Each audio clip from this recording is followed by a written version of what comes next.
is Hala, and I'm a blue-collar wife and mother who lives alone in the mountains while my husband's gone for weeks at a time. Today I'm talking about why we moved into our unfinished house and what it's like. We can't wait to tear this house down, although it's pretty bittersweet because we moved in right after we got married just over 10 years ago, and we raised both of our babies in that house, and there's so many memories. This house holds so many memories, and I will be sad to tear it down, but it is falling apart and it's not even built on a foundation, so it just needs to go. We lived in this trailer for about 5 to 6 months. It was not ideal, but we were at the point where the mold in our house was so bad and we were getting sick so much that we just had to get out. It all happened really fast. One day we just moved out into the trailer, and most of our stuff got left behind in the house because we didn't have room for it and we didn't have any storage.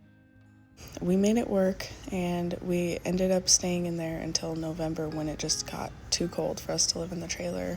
Even with heaters, it just wasn't staying warm enough.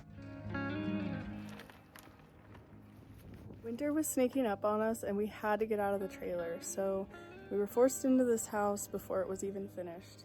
Everyone told us not to move in until it was completely done, otherwise it will never get done. And in a sense, they are kind of right. It definitely slows things down. The important thing is that things are functional. When we first moved in, we didn't have a wood stove, and it was the end of November, so it was pretty cold. Although we did have some wall heaters, but they just did not put out the heat like the wood stove did. And the power actually went out a couple of times, and we had to end up leaving because the house got too cold and we just couldn't stay warm. Now that we have our wood stove and everything else is functional, it makes it a lot easier to live in the house with it being unfinished. I will say that there are some things that get frustrating, such as not having shelving in any of the closets or anything to hang clothes on, but it's just something that we work around and we will figure it out.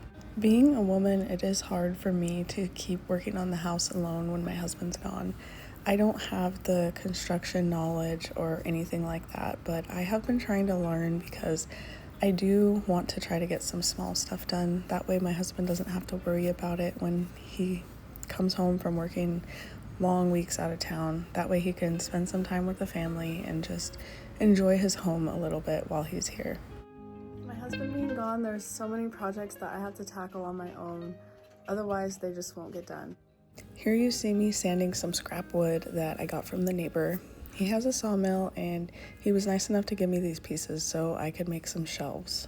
This is just a temporary fix until we are able to build the shelving units that we want to, but it'll work for now to keep my pantry a little bit more organized, and same with my closet, because I was living out of a cardboard box in my closet and I was just sick and tired of it. Little things like this are perfect practice for me to get ready for doing bigger jobs, such as the trim or any other things that require lots of measuring and cutting. There's a lot of simple little things that can be done, and putting in the screens was one of those things, so I decided to finally get around to this, as the screens have been laying around for several months. There's a lot of things I also won't be able to do, like the trim on the windows, because window trim is a lot more complicated than just regular trim. So I will practice on the regular trim and let my husband do the window trim. I also won't be doing the ceiling because of the scaffolding, and it's gonna take at least 2 guys probably, because we are doing ton and groove on the ceiling.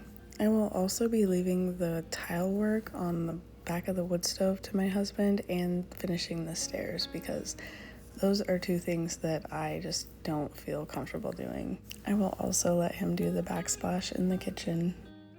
In the meantime, the kids and I are just living here and just doing our best to survive without my husband.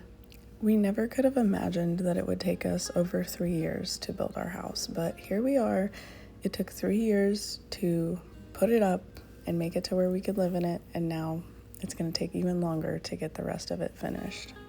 We also never planned on my husband being away from home for 7 weeks at a time, but here we are. We are just adapting and getting through it the best that we can. Thank you so much for watching, and if you want to see more about what it's like being a solo mom living in the mountains and still trying to be a great wife to your husband even when he's gone, then please like, comment, and subscribe.